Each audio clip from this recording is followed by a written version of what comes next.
Okay. Be careful, don't hurt yourself.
With us now, CNN military analyst, Lieutenant General Mark Schwartz, also CNN national.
Roll call. Morning, everybody. All right. I'll be saying your city, and if you could then give your name. Broward County.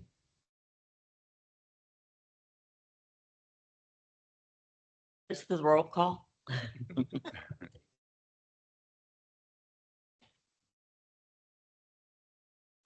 You say your name. Andres County, Broward County. Coconut Creek. Mike Heim back here.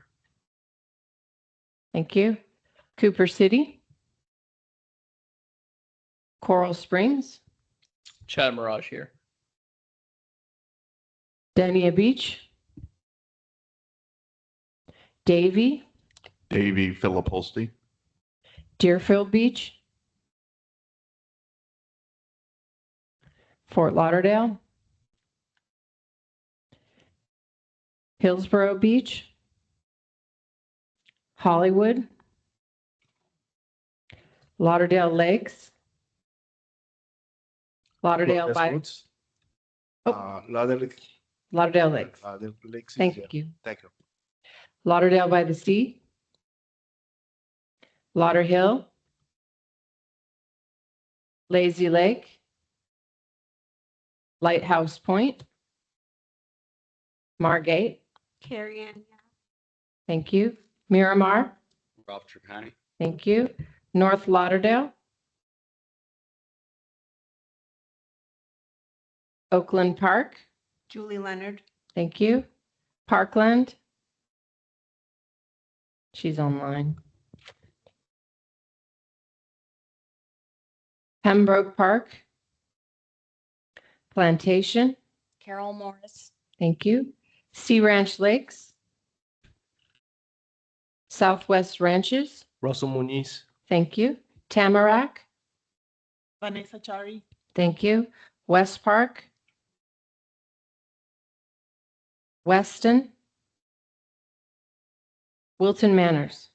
Alan Dodd. Thank you. Are there any other alternates?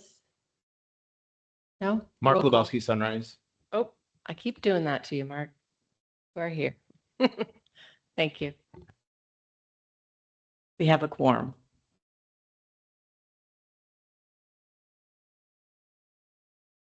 Can we do a welcome and pledge of allegiance? But first of all, yeah, welcome everybody and let's stand for a pledge of allegiance.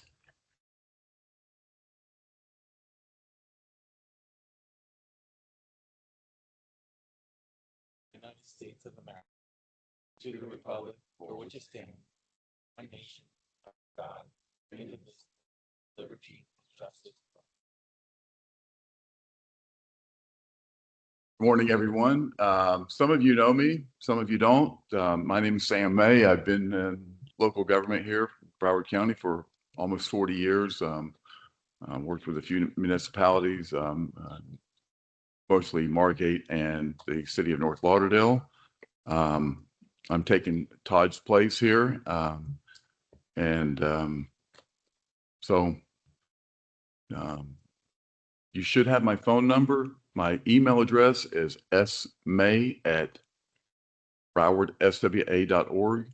My phone number is 954-605-0951.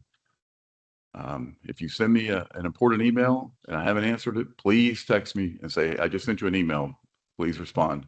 The best way to get me is by that text or phone. That's with me all the time, 24/7. So let's go right to public comments. Are there any public here? Okay. Meeting minutes from February 13th. Everybody review the minutes. Do we have a motion to pass?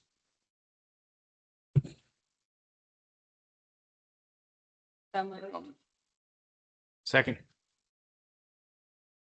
Vote. Yeah. All in favor? Aye. Okay. All right. Any opposed? No. Okay. Okay, let's go right to the master plan update. We're going to have Daniel Deitch from SCS Engineers come up and talk a little bit about the master plan. Okay, good morning, Chair, Executive Director, members of the Technical Advisory Committee. Lisa, if you could put on the schedule. So we're driving towards the meeting on March 20th, Friday, meeting with the Executive Committee and the Governing Board. The master plan has been completed. The last piece was the detailed financial plan. I'll touch on that in a few moments. But the expectation is that the master plan will be presented to the Executive Committee, then recommended to the Governing Board, in the same with the facilities amendment. It is the facilities amendment that will then be transmitted to each of the ILA members, and that will be the vote ultimately by each of the respective commissions and councils. So once, can't quite see it, Elisa, you can make it a little bit bigger. Once it is then, if it is adopted and accepted, so adopted with the master plan, accepted the facilities amendment, the facilities amendment will be transmitted to each ILA member, and that starts the clock. And the time frame is prescribed in the interlocal agreement. It's 120 days. And for the authority to continue, it requires passage by 80% by population of the ILA members. And the date for that is August 14th. We're trying to move as quickly as possible because we know that many commissions and councils do take summer recess, and we want to make sure that we are getting to them well in advance. In terms of the activities that our team has been involved with, we've been meeting with many staff and elected officials over the past several months, trying to identify what are the pressure points, what are the concerns and issues that should be addressed through the master plan. We're going to continue to meet with staff and then support Sam and others that will be making the presentation with each commission and council over the next 120 days. So still on schedule, and look forward to the meeting on Friday. Any questions about the Russell. schedule? Just a quick question. The version of the facilities amendment that was distributed on last, I believe it was last Tuesday that Chair Lebelski sent out, is that what we expect to be the final version or the same version that's going to be transmitted to the governing board? Yes. Okay. Or do we anticipate, based on feedback that you've received thus far, do you anticipate any further changes? Obviously, at the governing board meeting, I understand that there could be some changes at that point, but have you heard or do you expect to see any changes at this point? Not at this time, and you know, as it's a policy matter, any changes will be discussed either at the executive committee or governing Right. board Okay. meeting. All right, thank you. Any other questions for Daniel? I have a question about the facilities amendment. Would this be the time to bring it up or on the next item? I believe now would be the right time. Okay. Go ahead, Phil. So if this has already been discussed before, I just need some clarity. So I was reviewing the existing interlocal and the facilities amendment, and there's a section 16.1.3 that says unanimous approval of the facilities amendment is necessary if the following provisions are addressed. And there are certain provisions that are in the facilities amendment that modify the interlocal, and it falls under that category. So I'm posing the question, do we need unanimous approval of the facilities amendments? Because that's how I'm not an attorney. I have not run it by my attorney, but that's how I interpret that language. Which provision in 16.2 you said? 16.1.3. So Okay. for the easiest one right off the bat is the wind down. We know the facilities amendment deals extensively with wind down. And if you look at 16.1.3.10, that is one of the items cited as requiring a unanimous vote. It says approved by every party's elected body. Doesn't say unanimous. That's how I interpret it. Again, I'm not an attorney, but it was just something that came to my observation over the weekend. Maybe everyone else has seen this and has already dealt with this, but I just didn't have that answer. Now, the facilities amendment is supposed to be approved by 80% of the total population. I understand. You're saying The why? existing interlocal that was approved in 2023 by everyone in this room has that language. And it's in 16.1.3.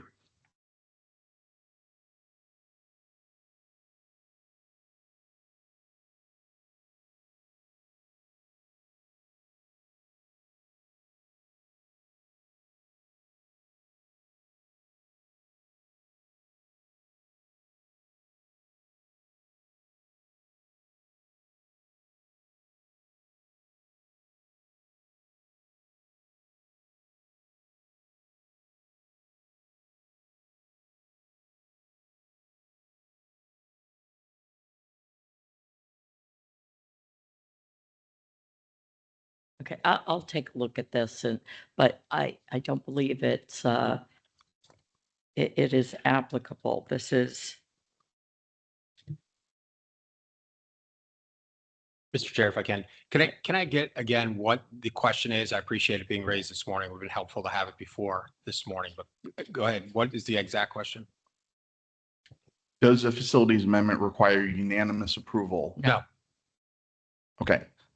I appreciate your opinion, but I need it from the attorney because I'm telling you what the language, you haven't looked So at what do the you- agreement. So If you look at 16.1.3, it says it says any amendment that substantially modifies any of the following provisions or that concerns any of the following subjects will not be effective unless approved by every party's elected body. And it lists 10 different items. okay. And which item are you pointing to? Wind down.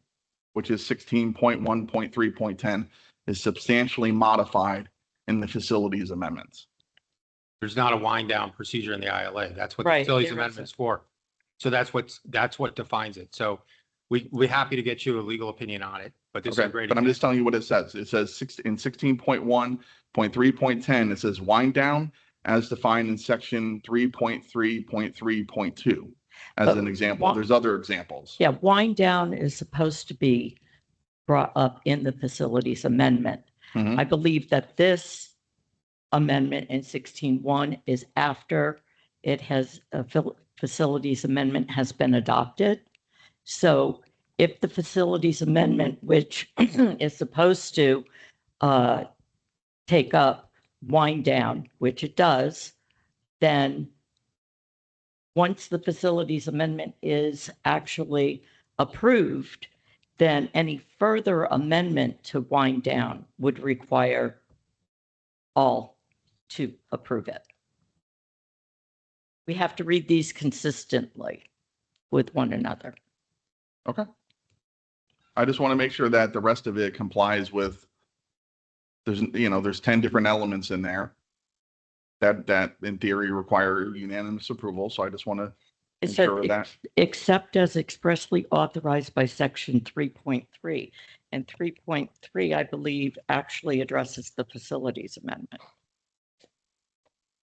Yes, it does. What are you looking at? I'm looking at, if you read Article 16, Mhm. 16.1, except as expressly authorized in section 3.3 Mhm. and 8.1.8 of this article, this agreement may only be amended as follows. Section 3.3 is the adoption of the facilities amendment. Which is why we have a number of cleanup provisions in the facilities amendment that address the ILA as well. Okay. Okay.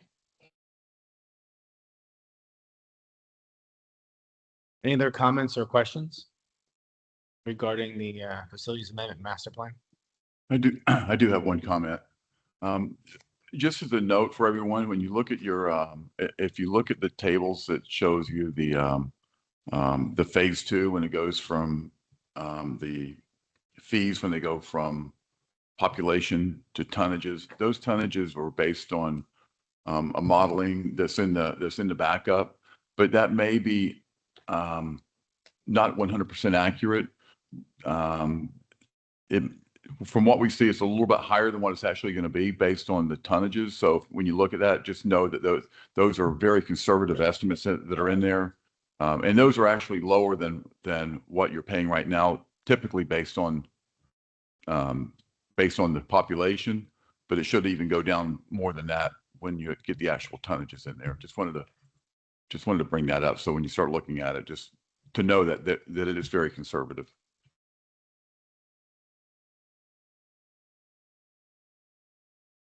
Any other comments? I'll just make one final comment. As of March 20th, when the assuming the facility amendment gets approved, at that point, it's in our hands to bring back to our commissions and councils.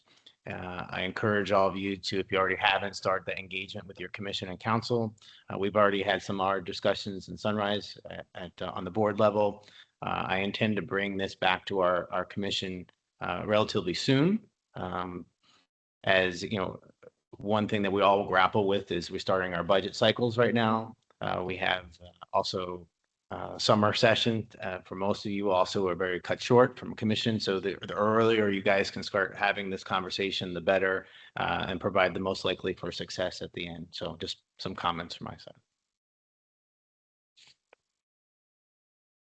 Also, if you're looking for, I've sent this out to the governing board, but if you're looking for presentations from any of our staff here, our consultants, please reach out to me. Let me know. We'll get that scheduled on for your commission agenda and move forward with that so we can have some staff there with you.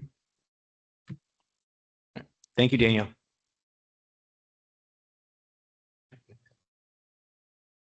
Okay, thank you. The next topic is the C&D recycling program, and we're going to have RRS here, and I believe that they are online with us.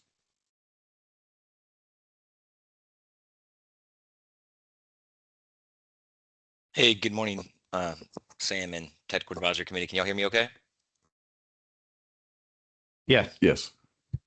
All right, good morning. I'm joined this morning by my colleague, Ms. Shelby Lewis. She'll be assisting me throughout as we go through the C&D conversation today.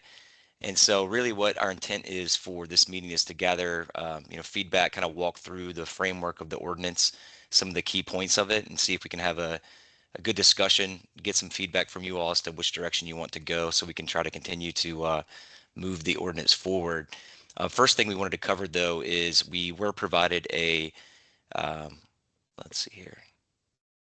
We were provided a draft presentation from the Recycling Certification Institute, and that was provided to you all as part of your agenda packet. I'm not going to go through all of those slides today just for sake of time. I think it's more important to get your feedback on some of the elements of the ordinance, but we would encourage you all to look through that. It provides an overview of what the certification process is all about, and particularly what the existing C&D material recovery facilities that are operating within the county would need to adhere to should the ordinance require a third-party certification. And again, just on that, our research has indicated that the Recycling Certification Institute is pretty much the only organization that is providing that third-party certification for C&D facilities at a national level across the U.S. They're also going to be the organization that's working with the leadership, so the LEED Green Building Rating System, so that's Leaders in Energy and Environmental Design, and they're going to be selected to be the third-party certification that will be able to work with LEED version 5 so that projects pursuing that green building certification can actually get the C&D recycling credits. So that's why that organization was recommended. And within that, some of the questions that came up previously were what are the costs to the facilities? And also, is that duplicating the requirements that existing MRFs have to report to the state, to the Department of Environmental Protection here in Florida? So let's touch on those real quick, and then maybe we can open it up for discussion. And given that we're not in the room, I'm going to ask that Chair Mike help facilitate the discussion because we can't see if hands are raised and whatnot as we get into this today. So on the certification, the cost of that, it's about $7,500 for each facility to register and then complete the certification process with the Recycling Certification Institute. And then on an ongoing basis is $629 per month. So it ends up being $7,548 a year to maintain that certification. And that's something that each of the existing C&D facilities or any new facility that wanted to participate and be in compliance with the way the draft ordinance is written right now, that's what they would have to adhere to. So we understand that that is an additional cost of these facilities, but we also want to point out that the mandatory C&D recycling ordinance should drive a lot of additional tons to these facilities, and hopefully the additional volume of material being recycled through their respective facilities should offset that additional cost to them. We also, when we first started this process, we're encouraged to seek third-party certification because that's kind of the way the industry is going in some of the states that have been doing this for a longer period of time, particularly in California. And again, as the LEED Green Building Rating System is moving. We've also had conversations with the Construction, Demolition, Recycling Association, and they are also advocating for the third-party certification approach. And so that's why it's included in the ordinance as it's currently written right now. Each of the facilities operating within the county do have to report to the state on an annual basis on the amount of materials that they're receiving, the county of origin of where those materials are originating, as well as what portion of those materials are recycled versus disposed.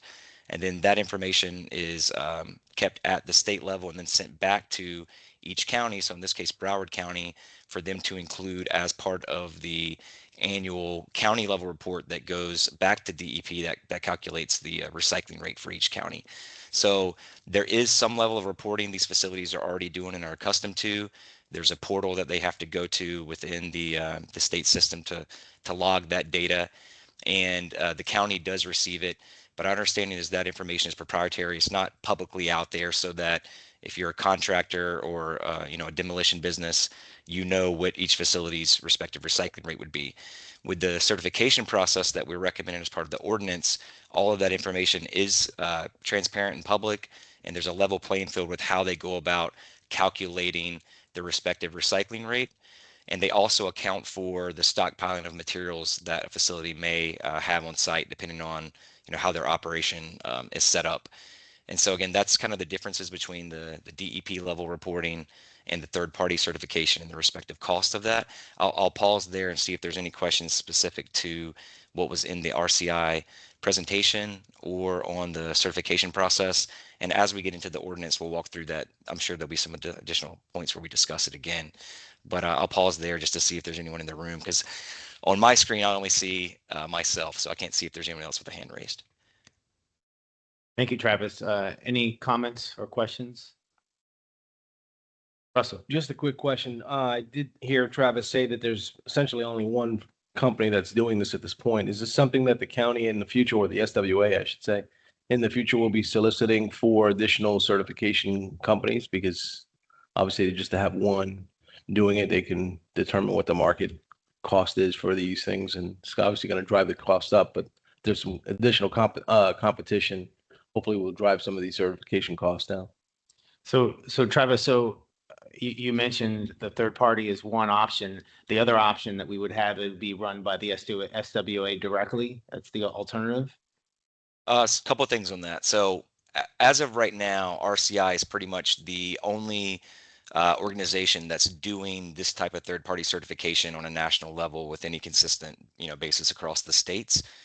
Some of the ordinances that we've looked at from other jurisdictions don't mention the Recycling Certification Institute by name, only dictate that it's a third-party certification, approved by that respective jurisdiction. And so that might be something that we want to include when we're looking at our draft language, where we just state that, there's a third-party certification required to be determined by the county or the cities. And that way, if things change over the course of time and there is more competition on the organizations that provide that level of service, that could be something where the ordinance doesn't need to be modified. So that's one thing to keep in mind. In terms of alternative as to who could do this, some jurisdictions are set up where the municipal staff do it themselves. And in conversation with some of those entities that are doing that, it is a higher administrative burden and a cost. It requires more municipal staff to be familiar with the ordinance and to go out and actually do the inspections and to validate what is actually happening in each of the facilities. And so when we first started this approach, we were, kind of steered to there not being an appetite. And some of the initial comments that we got back from communities is there are concerns about what that would do to the staff time required and the cost required. But there would be the possibility to either have it set up where it could be a staff member with the Solid Waste Authority or with the county independently, or within each jurisdiction, they go in and actually, set this up and enforce it. Those are all possibilities that could be considered. And we've seen it across the board in different jurisdictions across the U.S. Thank you, Second- Travis. So I second. assume this is one of the policy decisions to see if the TAC has any concerns with on the third party. Correct. Right. Yeah. So there's a point in there when we get into my comments within the draft ordinance that we can get to that. But yeah, I think the decision is, do we want to require this to be a third party independent certification body? We know that they're being consistent in how they apply their standards across all of the facilities, and all that information would be, published and transparent. That way, any consumer, meaning a property owner or a contractor, demolition company, would know exactly what the facility's recycling rate is before they choose to take material to them for processing, versus having that be something that the municipal staff does. I think that's a key policy point we're looking for direction on today. Russell, does that answer your question? Any other comments or questions or concerns? We're talking about the ordinance as well right now, or just RCI? I think the third party certification at this point. Good, Ralph. Good morning, Ralph from the city of Miramar. Just a recommendation, maybe we do a phased in approach later for the certification when we, like Russell was saying, we don't just want, I know there's only one person or one company nationwide. Maybe when we do a RFP in a few years, we can look for some other certification to bring more value. But just to start up with the limited facilities that we have and certification, and I'll address part of this later on when we go over the ordinance, but I would recommend a phased-in approach, if at all. It's and right now, in my opinion, unnecessary burden on the facility, not only financially, but then staff as well. They have to come in, they have to change their monitoring system, they have to put in a whole web design. So again, just maybe a phase-in approach when we do an RFP in the future. So then- Ralph, in terms of phased-in approach, you mean just not calling out RCI and just having as a third party and then putting it back out for an RFP in the future if there's Yeah. other entities? Yeah, future and I wouldn't recommend that we just change tomorrow, Yep. How we operate, how those facilities operate. I mean, technically right now, we only have one facility if you're part of the Broward County ILA that you are required to use. Again, I don't want to get too forward of what I want to talk about later with the certification and how it impacts not only the covered project, but the cities as well and the county. And again, let's not forget, this is a county ordinance. It's not a solid waste authority ordinance. We would only adopt it later on as a participating member. So, there's still a little bit, I don't even know how the county feels about it. We don't know that. So my thing would be not to have a certification right off the bat, maybe a phased-in approach. In a few years, again, it's an undue financial burden onto the facilities, their operating system, and then maybe the county or solid waste or municipal party staff. So there's still a lot yet to be determined. Again, we need to talk about the ordinance a little more. I think we can knock some of that stuff down. But there was a question or something that Travis said about the third-party certification. They come in and look at how that operation is set up with maybe even particularly storage of materials. Can you just touch on that? And has that been cross-checked, I guess, or cross-verified with how the state and county operations sit? And how long can materials be stored, quote unquote, at a facility? Just a little bit more clarity on that, Travis. I didn't maybe catch everything. Thank you. Yes, sir. Yeah, no, good feedback. We appreciate that. So I will also offer that the Recycling Certification Institute, we've been in good contact with their staff. They're willing to come to a future presentation when we've got more time on the agenda to kind of walk through and ask very detailed conversation about specifically the certification process. But within that, I think there's a couple of points to think about. So before we get into the stockpile, let's think through like the phased approach that we're speaking to, Mr. Ralph. So as of right now, if we were to require,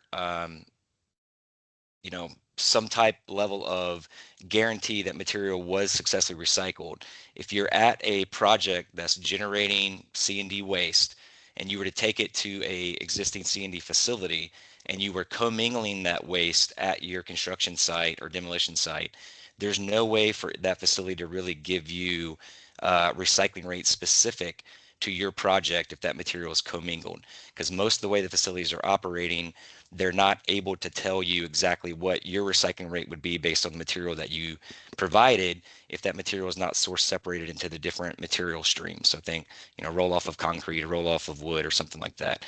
If you're commingling all of that material, which a lot of construction projects are currently doing, and due to space constraints will continue to do, in order to track back to what type of recycling rate that project would get, they've got to go to a facility.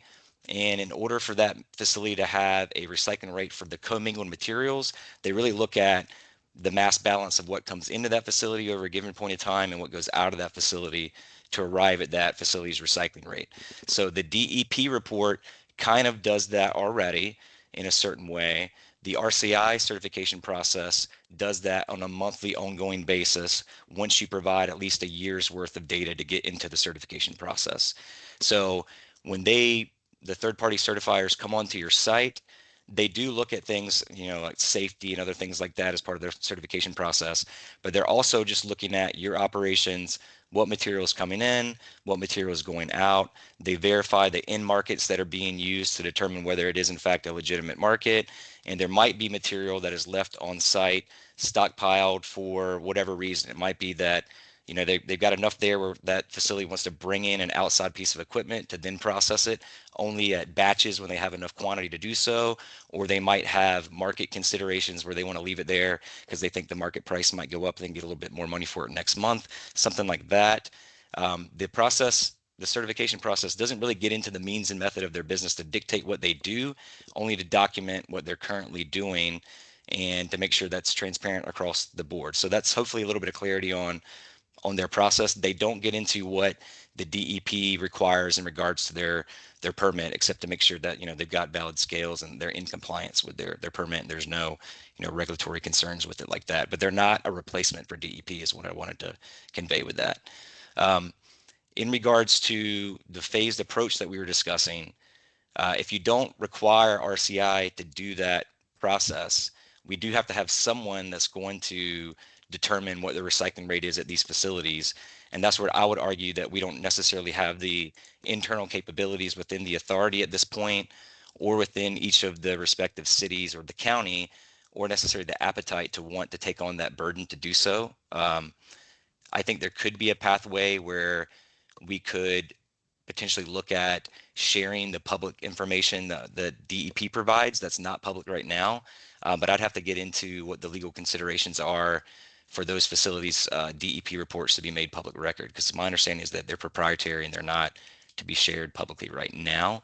But that would be another approach potentially that could reduce that burden on the certification process. I'll say from the Construction Recycling Association conference that we went to back in January to do some research on this, there's definitely a growing push towards third-party certification, and that being something that is becoming the standard. Many of the top contractors that were there presenting were expressing that they seek out the third-party certification, and in markets where there's a vendor or a facility rather that has a certification and other that does not, they always go to the one that's certified just because they've got that transparency and the accuracy of the reporting data. So I think it gets back to the commingling of the material at the site, which we know is going to happen in Broward County, given the density that you all have. There's not a real way to get to a good recycling rate without having some type of certification process to verify that material is going to a facility and what they're doing with that facility. I know that's a long-winded answer, but kind of think about it a few different ways. Travis, you see any issues with getting all of our facilities certified by a third party in Broward? I do not. That's something that we've spoken to RCI about specifically, and they can ramp up with the participation that we would anticipate with the facilities that are there. So we don't see that as being a something that would slow down the process whatsoever. They do require 1 year's worth of data before they will certify a facility, and you can get into a facility that has good data. They can share some historical records, and they will accept it depending on how clean the data is and what does it look like that they're providing to the certification body. So Ralph, what is your concern with the phase in? I want to make sure I understand. Again, I just want to make sure that we're not impeding any of our businesses.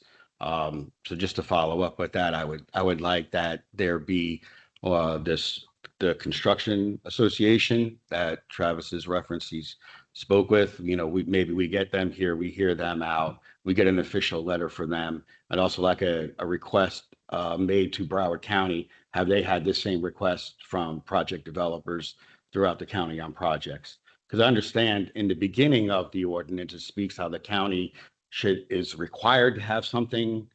Maybe I misunderstood again, like Phil. I am not an attorney, and I didn't stay at a Holiday Inn Express last night. However, I would like to understand, has the county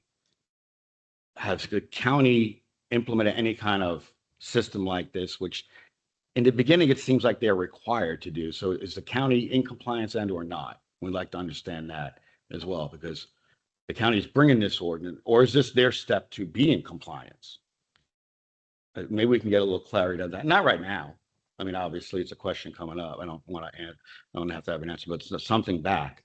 But again, the letter from the Construction Recycling Association saying that they are currently looking for projects or facilities that are certified. And I'm curious then, if they're in a city that does not have a certified facility, are we sure that those materials are I'm probably getting ahead of myself. I'm sorry. Let me step back on that.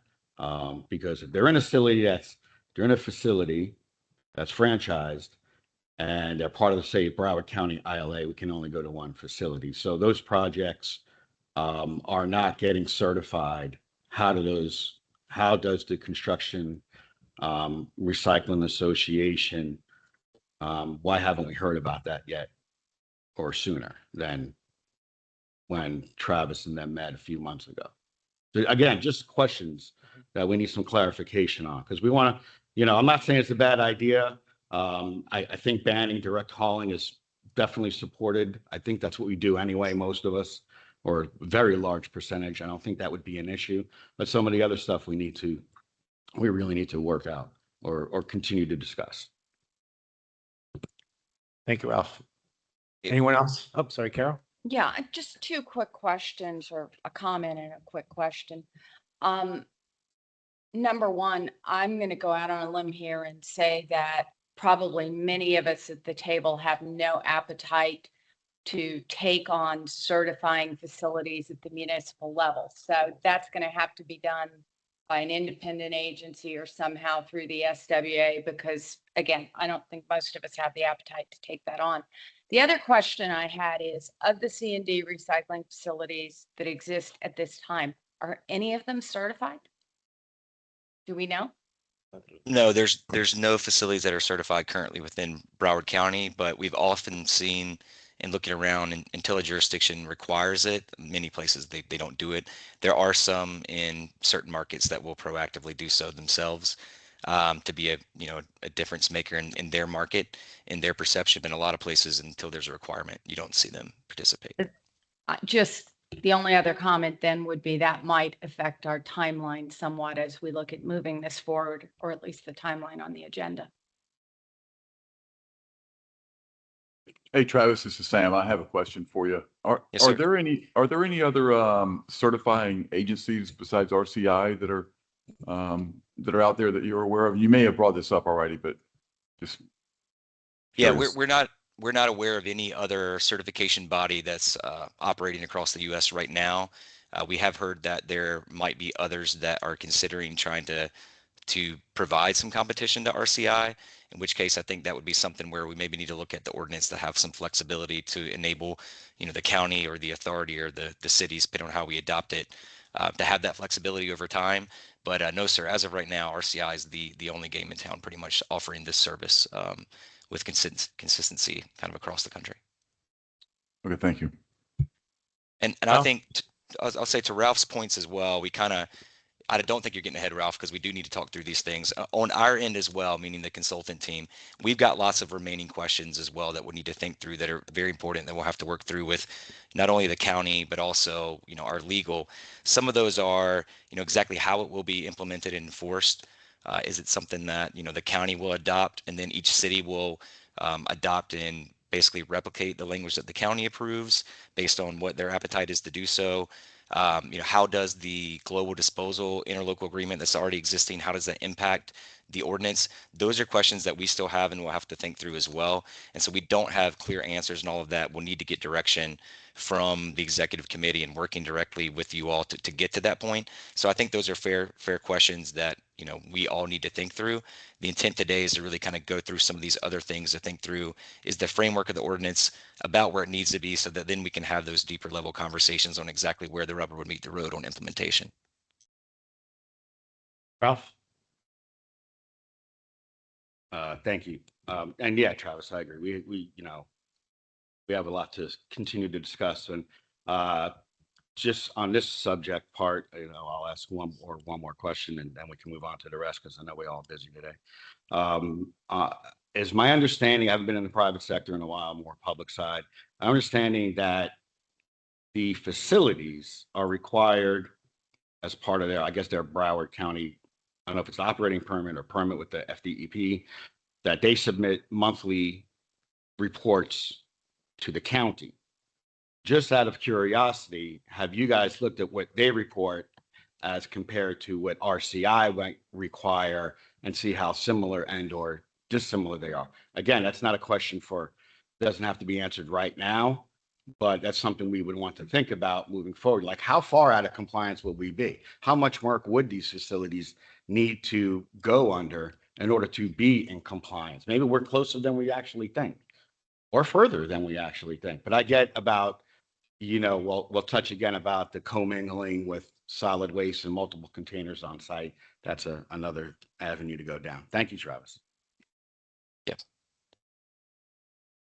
Yeah, good question on that though. I think I'm not aware of the facilities having to report their tons to the county directly.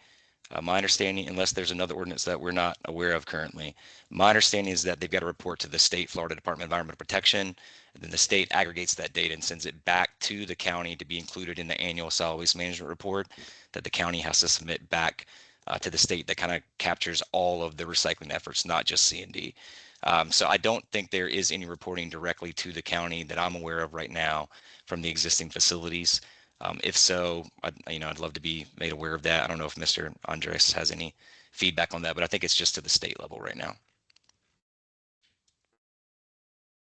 Like, can we, again, it doesn't have to be immediate, but can we confirm with the county or I know we have several haulers that might want to, or I mean, several facility operators here.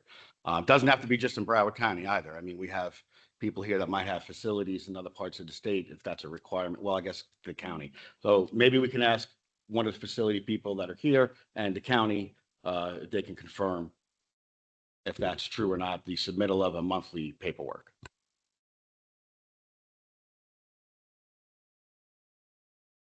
Sounds good. We got that noted. All right, Travis, I'm going to turn it back to you for the next policy. All right. I'm going to go ahead and share. Well, looks like I don't know if I'm allowed to share my screen, if I'm able to get permission to do that, or if someone there can walk through the draft ordinance that's got our comments that kind of highlight each policy decision.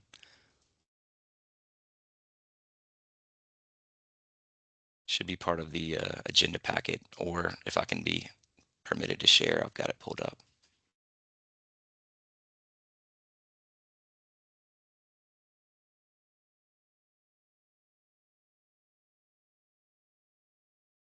It's the document titled draft _ C&D ordinance revisions.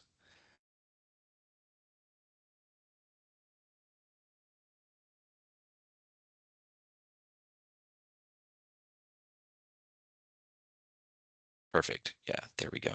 So within this draft that we provided you all, and yeah, that looks like everyone can see that on their screen, correct? So within this, we'll just say as of now, as of today, I think we've received comments back from 6 of the city jurisdictions, and many of those comments were before we actually sent out the draft ordinance, just in general comments about concerns about C&D ordinance and how it would be implemented. And so the intent with distributing this is to really draw attention to the different aspects of the ordinance where there are policy decisions that will be needed, and where we're hoping to get TAC feedback to then inform the executive committee. And to make it easier, I tried to go through each of these and just draw a comment box directly to draw attention to it.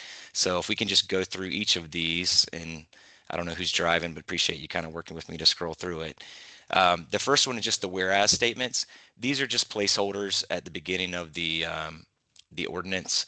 Those are subject to change, and we welcome feedback from the elected bodies at each jurisdiction, and as well as this committee, if there's things that they want to highlight within the whereas statements to build the case for C&D recycling. But we had some in there just as kind of a placeholder to show that those would be needed. Unless there's any discussion on the committee today, I think we can skip over that part and get to more of the meat of the ordinance. So the first change from the initial draft that was sent out was in the definition of the alternative daily cover. And we've removed the screening requirement there, the sizing of that in that definition of alternative daily cover that's right there on your, right at the top of your screen there.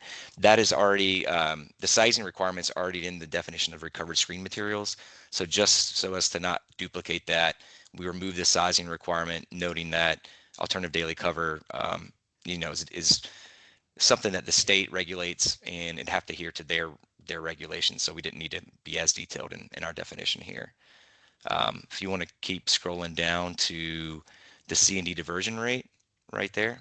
So in my comment here, so the policy decision really on this one is the how frequently should this diversion rate sheet be updated? And just to refresh everyone's memory, the way we've got it set up in the draft ordinance right now is that there's a C&D diversion rate sheet, and that's at the very back of the ordinance. You don't need to scroll to it right now, I don't think. But within that, the idea is that we want to have flexibility to enable it to be updated without necessitating an entire ordinance revision. And so that it wouldn't have to necessarily go back through the legislative body of the county commission or the city council to be changed, but it would be something that could be kind of a living document and could be updated as conditions change over the course of time, and that there would be, you know, a county designee or someone that has the authority to update that periodically. And the way it's written right now is that it would be updated annually and be published. And so within that diversion rate sheet, it gets into the covered project, the valuation thresholds that we've got. So what triggers compliance with the ordinance, as well as the non-compliance fee table. So, you know, if you are a covered project and you did not meet the requirements of the ordinance, what is that financial penalty that you have to pay for non-compliance? Those are aspects of the ordinance that we would like to have flexibility to update over time without having to go through an ordinance adoption process or revision process rather. So I guess that's one question to the board is, or to the TAC, do you feel that that would need to go through the board to be approved, or is it something that you would feel comfortable having a designee, whether it be county solid waste director or the solid waste authority, depending on who and how we adopt this, or someone within each of the cities be designated to update that? I think the key for this is we want consistency across the county. We don't want to get in a situation where one jurisdiction takes a much more aggressive approach than another, which leads to confusion in the marketplace on what the C&D facilities have to do or what contractors have to do when they're operating within a given city versus the, you know, the neighboring jurisdiction. So I guess the question is, how often do you think it needs to be updated?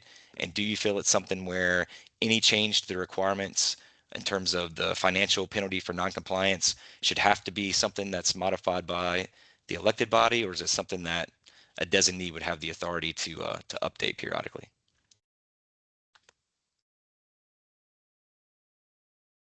And Mark, again, I can't comments? see, yeah, y'all's screen. Phil. So. Hi, Philip Holstein, Davey. So just along the same line, do we consider this to be a code violation when a fine is issued? Because we're talking about the fining process, but with a typical code violation, it goes through the special magistrate process sometimes. So do we anticipate that playing out with this ordinance when it's being enforced by each municipality? That'll be like any other code enforcement action? And I know that's not the exact question you had on the table, but I just thought it was kind of relevant. Yeah, that's very relevant, Phil. So yeah, we are envisioning that this not be something that bogs down the existing code requirements that you've got. So if they did not meet the code requirements, meaning that they didn't meet the recycling rate that's required of their covered project, we have kind of an easier out. We don't want to be something where it becomes the cost of doing business, but it does provide them the ability to pay that non-compliance fee and then to get their certificate of occupancy and keep everything moving with the project without having to go through a whole process to be a code violation per se. I think that there needs to be some language in here that if there's a willful violation, meaning like illegal dumping or, you know, something to that effect, then that would be a separate incidents, right? That's something above and beyond just not meeting the recycling requirement. But we wanted to make sure that we have the flexibility to not penalize people too much early, given that we got to kind of crawl before we walk and then run. So I think we would recommend that it not be something as severe as a code violation that would trigger any type of, you know, criminal penalty or anything like that. So I guess what's the teeth, if they don't want to pay it, then they don't get their CO, is I guess the carrot and stick aspect. And then the other part of the ordinance, it talks about disposal facility enforcement, talks about a civil penalty not to exceed $250 per violation. And I'm sure you're going to get to that. And I don't know if that ties back into the code enforcement aspect at the municipal level. And 250 is a low number, to be quite honest, for a violation. And I'm sure we can talk more about that. So that's just something to keep in mind. Yeah, when we get to yeah, good feedback. When we get to that question, we do have that flagged in there to look at it. Again, our intent was that if someone's going to willfully be violating the ordinance, that's different than them trying to adhere to the recycling requirement or not trying and still paying the non-compliance fee. And that civil penalty, whatever it should be appropriate to whatever the jurisdictions have on their books is what my thinking is. So I would think that would be something where in each city, they've already got that dictated in their ordinance and it would need to be consistent with that for this violation, just like they would for any other code violation. And Does that make Travis, sense? just, Yeah, go ahead, Shelby. just to add to that, the fee that's in there right now for the landfill ban is what matched the civil penalties for Broward County's existing code. So that's what you see reflected there for now.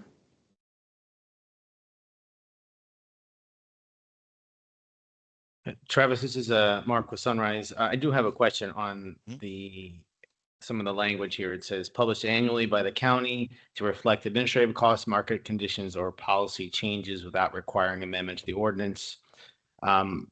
I assume that nothing could be changed that would be in direct conflict with anything within this ordinance. Is that correct when you use the word policy changes? Correct. Yeah. So basically, what they would be allowed to modify would be that just the diversion sheet at the end, the C&D diversion rate sheet. So you're looking at what we would envision would be the list of targeted materials that would be required. That would be something where we'd like to have the flexibility to not require, an ordinance revision to change the list of targeted materials. The valuation thresholds. So over the course of time, 7 years, 8 years out from now, if there's something where they want to, increase that threshold or lower the threshold, as well as the diversion non-compliance fee, if that's something where they feel like, everyone is just starting to treat it as the cost of doing business and the recycling rates didn't really increase the way that we intended it for with the ordinance, they'd have the ability to increase those non-compliance fees. I think in practice, anything where there's a fee would probably still have to have some level of board approval, but be adopted as part of a rate setting. I don't know if it would need to necessarily require an ordinance revision, but again, these are just thoughts that we would want to build in that flexibility. The other way that you could approach it would be to potentially write in phased increases now.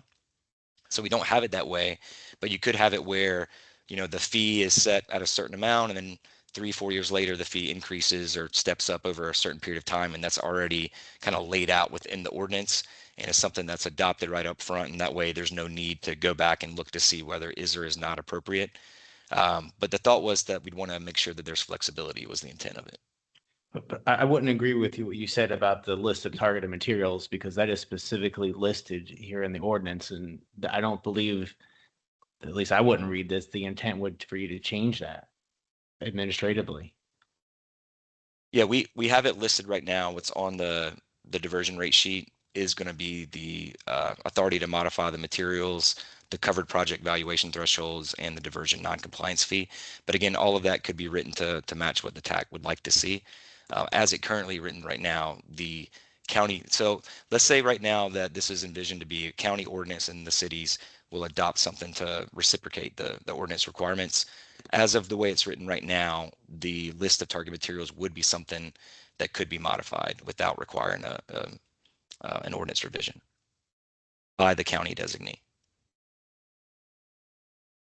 Andres.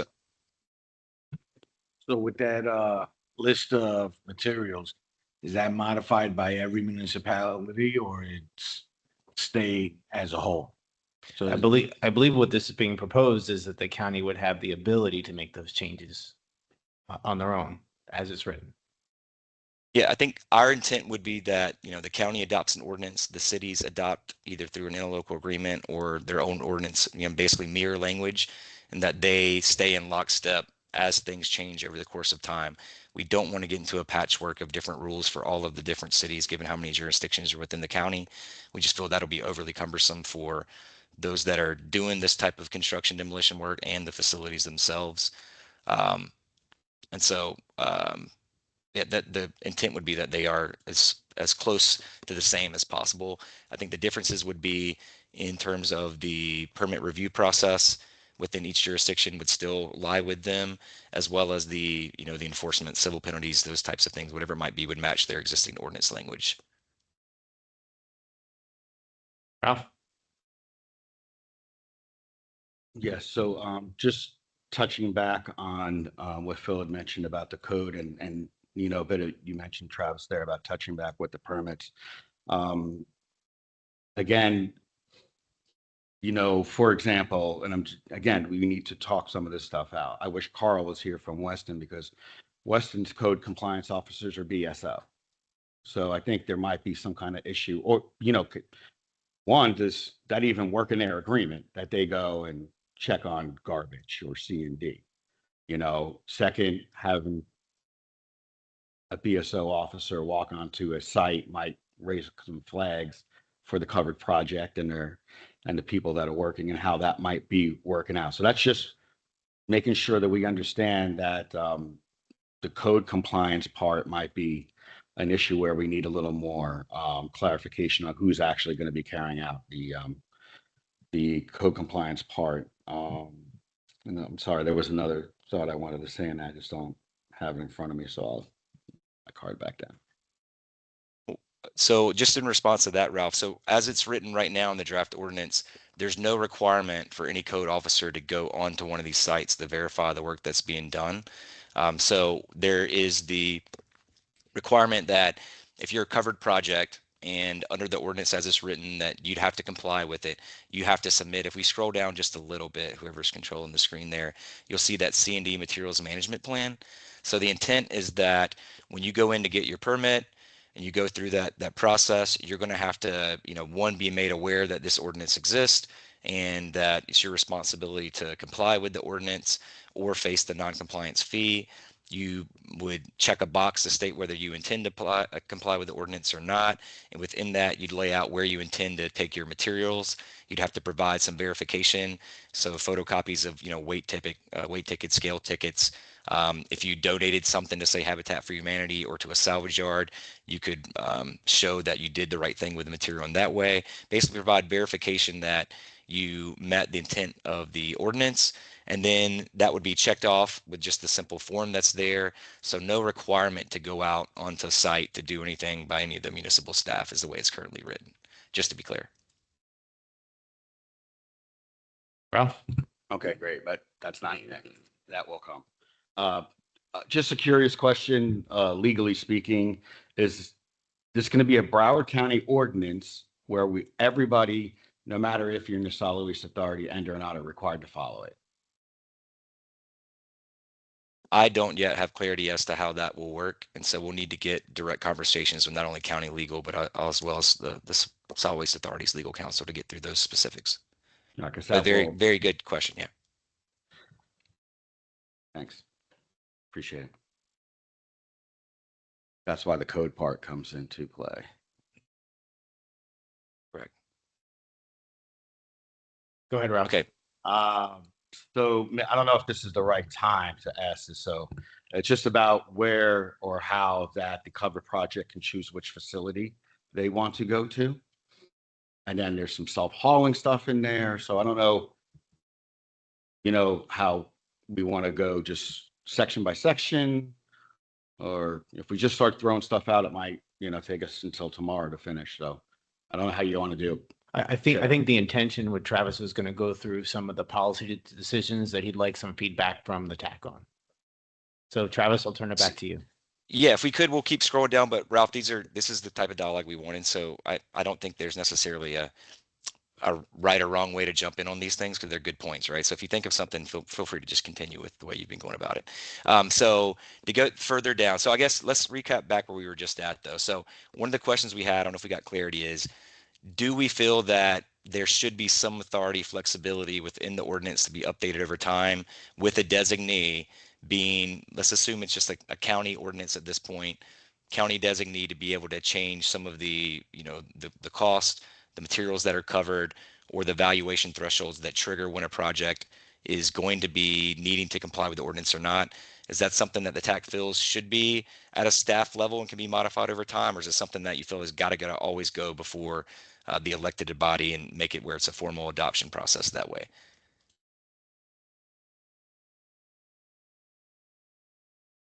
Knowing that it matters the specifics on where we land on things, but just in general, do you feel like that's something that there should be the authority to have flexibility, or does it need to be a little bit more tight and require going through the legislative process? Russell? Yeah, I think this is going to be an unpopular opinion, but I would think that a staff designee is fine. They're going to be more in tune with what the market rates are and what the costs should be, and therefore more timely, as opposed to requiring a county ordinance. It's going to have to be drafted and the time for that. So I'd have no problem with a staff designee. Anyone else?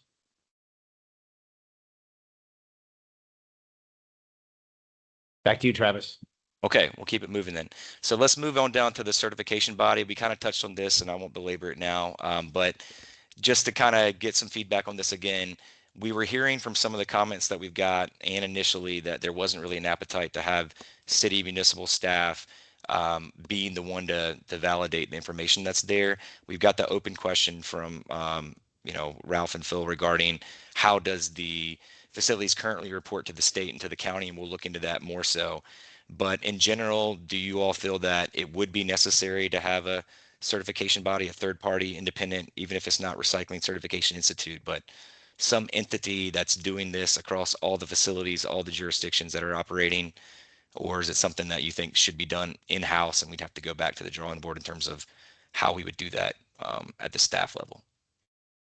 From my perspective, especially since we're starting this up, I think it makes sense to have a third party do this initially, and that's something that could be reevaluated as the authority moves forward. But I think for now, as a startup, I think the third party makes a lot of sense. Any other comments, Ralph? Davey concurs. Sorry, with Davey. what you just said. Sorry. No, yeah, we concur. Yeah. Ralph? I might have missed it before, but can you confirm that there is RCI and or another certification body? I don't think they're doing it in the county, but they're doing it in the state. Where's this going on where the certification body is employed and actually doing this in Florida right now? I've got like 17,000 calls this morning already, so I'm sorry if I ask a second question. No, that's no good question. There are no facilities certified within Florida as of today. So there's no C&D facilities in any jurisdiction operating within the Florida counties that are currently part of the RCI process. You see it a lot more in California and throughout the U.S. Actually, there's places all over, but none in Florida. That said, there is a local inspector as part of the RCI team, I believe, that's based in Fort Lauderdale. So they would have the ability to already have someone that's trained through their core process, their core protocol, to go through and actually start implementing as soon as anyone were to sign up. And the way that they are set up is they've got those independent engineers, the certifiers, that go out and be the ones that are the boots on the ground at each facility. They're assigned a facility and then you stay with them in perpetuity. And when you update your data, they feed it through RCI certification process and they look for anomalies as well. So they periodically will spot check you if you happen to get a lot more inbound tons of a particular material or something else happens. It kind of triggers them to reach out and ask a question. Why was there a difference? What was this blip in the data point, to verify if anything's changed with your operations. Once you get certified, they require an on-site certification once every other year. So it's not like they're constantly out there unless there's something that triggers, an event triggers them to provide an additional level of oversight. But as of right now, there's no Florida facilities that are certified. Travis, there has to be consultants out there that do third-party verification, though. Is that correct? So you could have consultants do, commissioning of these facilities when they're built, or to come in and, look to improve operations in any given way. But there's no entity doing that that's then publishing the results and using a uniform standard across all the facilities they work with and making it where it's transparent for the public or the local government to go and see, okay, this given facility is, recycling at this rate. And that's something where you can go to RCI certification website now, and all of their facilities that are registered, you can go in and see exactly what their performance is. So that's the level of detail that you would get with the certification body. So the thought is, if I'm a covered project, I'm generating waste, I'm going to commingle the waste on my site because I don't have ample space to source separate everything.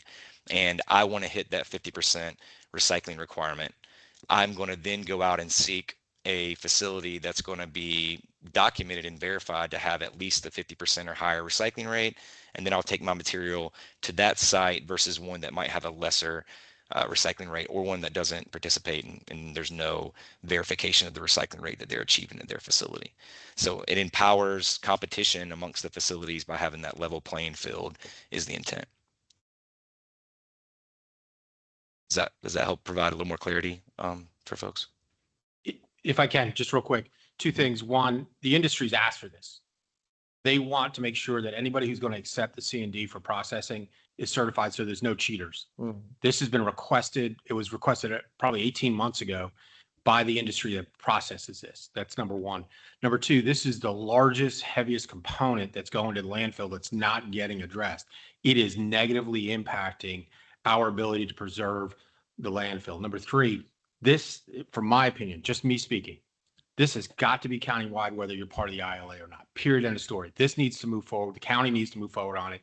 It is not going to be held up and shouldn't be held up by the SWA, whether it succeeds or fails, because we cannot have cities that decide, like some who say, I'm just not going to recycle because I don't care. It's going to be a little cheaper. I'm going to continue to send it to the landfill or to WTE and take up our capacity that's limited.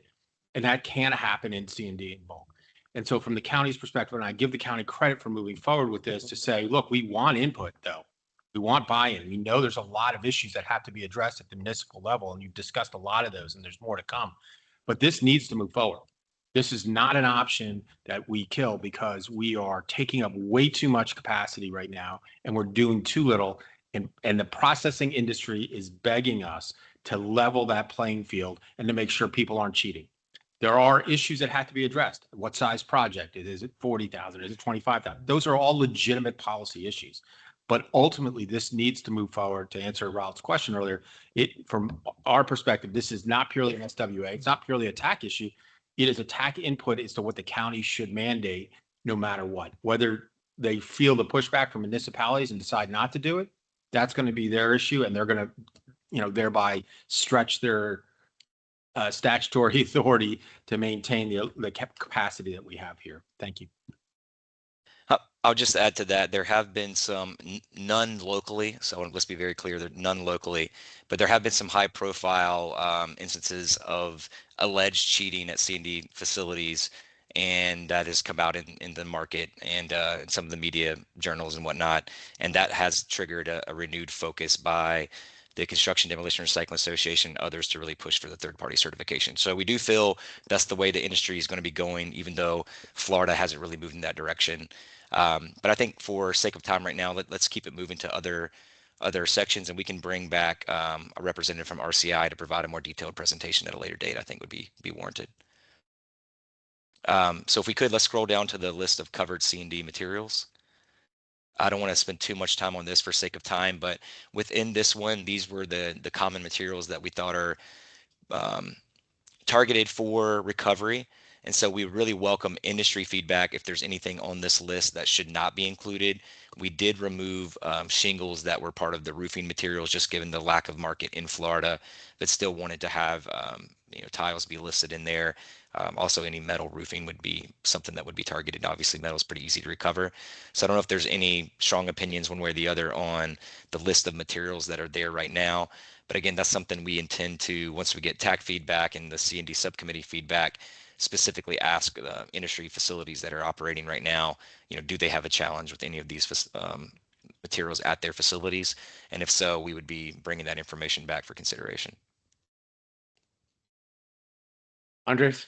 Hey, Travis, is this something that if we had a third party as RCI could modify on a yearly basis, just due to industry practice? What's accepted, what's not accepted? Because I don't see glass on there. It could be on there. There's some other things that could be on there that's not on there. Is that part of this process? Yeah, so the way the draft ordinance is written right now is that we're trying to specify and make a strong case that these items should be targeted, meaning these are ones that are easier to do. Existing facilities should be able to recover them, and they shouldn't be controversial.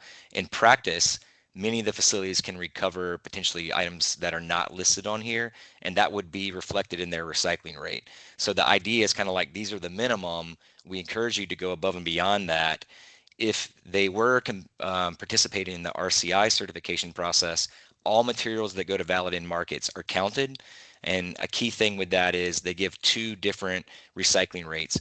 One that excludes any use of alternative daily cover materials, and then one that includes that, so that each facility has two published rates, one with like what's going to more beneficial use, as well as one that does count alternative daily cover, knowing that there is some benefit of that. And within Florida legislation, they do account legitimate alternative daily cover towards recycling credits as well.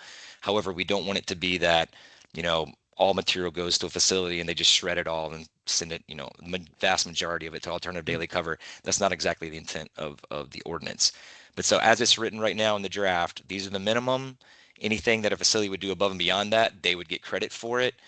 Any covered project, if they were to, you know, directly salvage the material or donate it to, say, Habitat for Humanity or another nonprofit that they can verify, they would get credit for recycling all of that as well. And the list of these materials could be updated periodically by the county designee as it's currently written in the ordinance. So, And Ralph, you're on deck. yeah, just a real quick question. Travis, is there any reason why drywall isn't listed on here? That seems like a glaring omission from this list. Our understanding is that there's not really a great drywall market locally. There's something that could be added if we feel that the facilities are doing a good job with that. There's also some concern with the odors that can be generated from drywall processing. And so that's why it's off of here. But it would be something that, again, if facilities are doing it, they would certainly get credit for it. I'd want to hear some industry feedback that, you know, they don't have any problems doing drywall, and that the majority of the facilities that are currently operating are processing it before we add it to the minimum list. But that's definitely something that could be added if there's an appetite to do so. Ralph? Maybe just on some of the language to use. I know we might update the materials that are accepted from time to time, maybe instead of annually. Maybe that could help us out, because if you start changing materials annually based on a market, then it's just going to cause confusion every year for that covered project or that developer, right? So one year you might say, I'm just using an example, right? Glass bottles are acceptable, but the next year glass bottles are not acceptable. You know, that starts to cause a little confusion. Well, last year it was good, this year it's not. You know, brick, pallets, concrete. So we maybe just from time to time instead of annually. I know it's just a play on words, but just 2 cents. Yeah, that's a good point. Our intent wouldn't be that it does change annually, but more so that it's kind of published in the normal cadence, say with like the start of your fiscal year, you know, this is the list of everything you've got to do. But you could specify that to be less frequent. So maybe once every 5 years or something to that effect, every 3 years, where the whole intent was to take a fresh look at it so that it doesn't become an ordinance that's just stale over time and then requires a large threshold to, you know, revise it down the road, but be something that could be more of a living document. But yeah, we can take that into consideration and maybe make it less frequent with what we specify. Bill? Yeah, Philip with Davey. I wanted to support what Ralph just said, because if you think about it, you might have a project that might get a building permit but hasn't started, and then you publish a new list. So do you go by what was in effect when they got the building permit or when they started the project? So I think making it less frequent is beneficial. The other thing, and I'm sure you'll get to it, is we have a lot more private provider permits coming in these days. And there's state legislation that was approved last week, hasn't gotten signed yet. That'll probably make it even more prevalent. So I guess at some point when you're going through this, could you touch on that? Is the expectation that a project that is fully private provider, you know, plan review and inspections, I know it still has to go through the administrative or clerical at the municipality, but my concern is that's going to be a little bit more difficult from the concept of managing it from the aspect of this ordinance. And then second of all, the ordinance references submitting the management plan to Broward County. I just wanted to be clear that it's going to Broward County, not the municipality, or is it supposed to go to both? Or if you can also clarify that as well. Thank you. So we've not had direct conversations with the county, and we welcome that, and that would be a next step where we need to move into that, as well as getting into the conversations with the building departments and those that actually issue the permits to figure out like, how it would work within their workflow. So I think it could be set up where everything goes to the county if they wanted that responsibility to review that the form that's submitted, for lack of a better word, describe it. Just, did they or did they not meet the recycling requirements by looking at the weight tickets they provided and any photo documentation of anything that was donated or salvaged. Or it could be that the county adopts the ordinance, the city adopts that reciprocal ordinance and mirrors the county language, and that's kept in-house with each city. And therefore the city, when they go through their permit process, would look at it, did they meet the recycling requirement or not? And did they, pay the fee or not? I think from our perspective, whoever's doing the work of checking that off should be the one that is entitled to keep that non-compliance fee, because the thought was that that would help offset some of the additional administrative costs that are generated from the ordinance. So for those projects that, don't meet the ordinance and do have to forfeit that non-compliance fee, that should go to the departments that are actually doing that work, whether it be all with the county or with the county for their projects and each city for their respective projects as well. In my opinion, I think it would make the most sense for each city to work it into their existing permit process and just have consistent language with how it's, adopted across all the jurisdictions. I think that would be what's most responsive from like a customer service perspective as well. Because if I'm an applicant, I want to go to the city that's the one signing off on my permit, and not necessarily have to go back and forth between the county and the city. Carol? Yeah, I'm going to leave the technical stuff to my friends here who are far more technical than I am. But from where I'm sitting, what we just hit on is where the rubber hits the road. As a municipal representative, I don't have a problem with C&D recycling, but I need to understand how it's going to be implemented, who's doing the work, who's carrying the water, as the phrase goes, and where the responsibilities lie. So if the conversation needs to take place between Travis and his organization and the SWA and the county, I feel like that needs to be hammered out before any of us really know what we're dealing with. Yeah, we still have very much the same questions as you guys have on exactly how this will be implemented.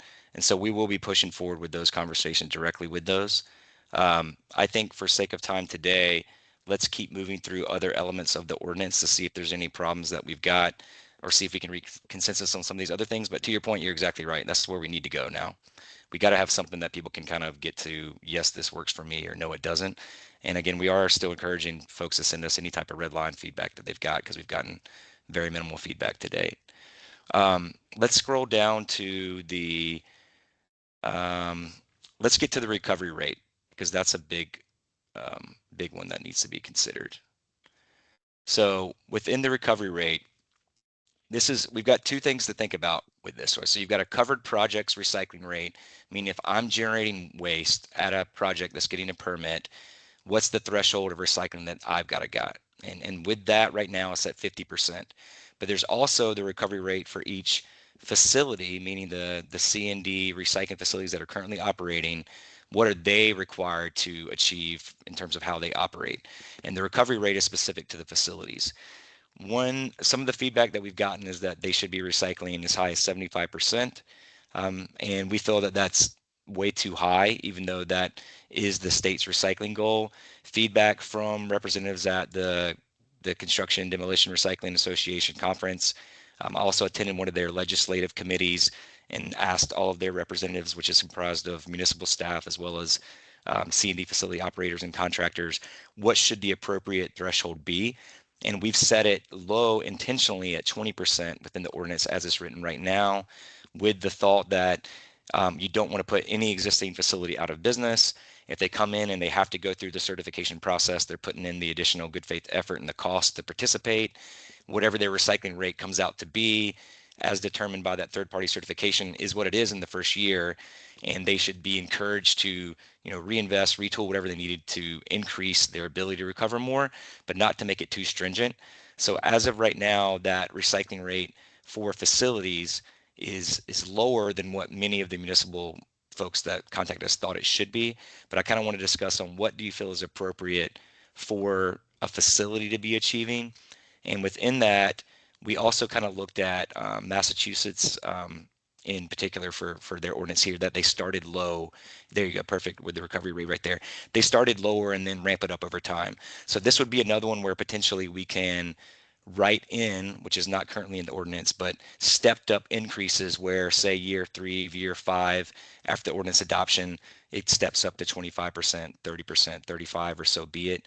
And that way there's built-in progressive improvement over time. But this is something where there was a lot of discussion on 20% being too low of a threshold to begin with. So I'd like committee feedback on that. Hey, Trevor, Mike Heimbach, Coconut Creek. So if I have a construction project and I have to meet 50%, why would I use one of those facilities that's only recycling at 20%? If you're commingling your material, hopefully you would not use one of those. And that's the whole point, so that there'd be transparency. You know that, oh, I've been taking everything in the facility that happens to be closest to me, but now I see they're only recycling at 25%, whereas the one that's a little bit further drive is at 55%. I'm going to go ahead and go to that facility so I can comply with the ordinance. So our intent would be that there would be transparency, and that would create more competition within the market on the actual real numbers as determined by that certification body. Right. So we have, two companies that have invested millions of dollars in C&D recycling and are operating in our community. And then these other facilities have been in operation for years doing the exact minimum possible they can get away with. So, to some extent, I think that 20% number is too low. It doesn't recognize the investment that's already been made in the community. We've seen those two companies come in front of the executive committee and say, we have capacity. So I think you're kind of giving these people that have not put in the investment, have not seen the way the market is going, and we're just kind of giving them a pass to kind of catch up if they can. Yeah, I think that's a fair assessment. We don't want to be overly burdensome to any existing facility that's been operating for years without giving them an opportunity to improve. Russell?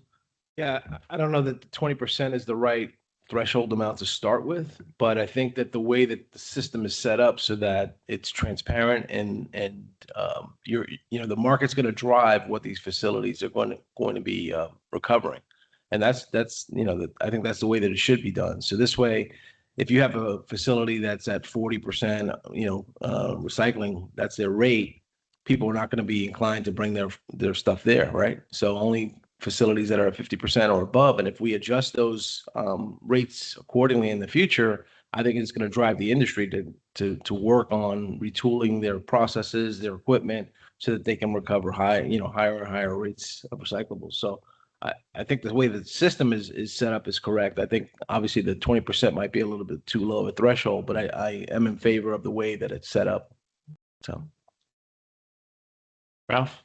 Right. So this goes back to the whole phased-in approach I was mentioning before.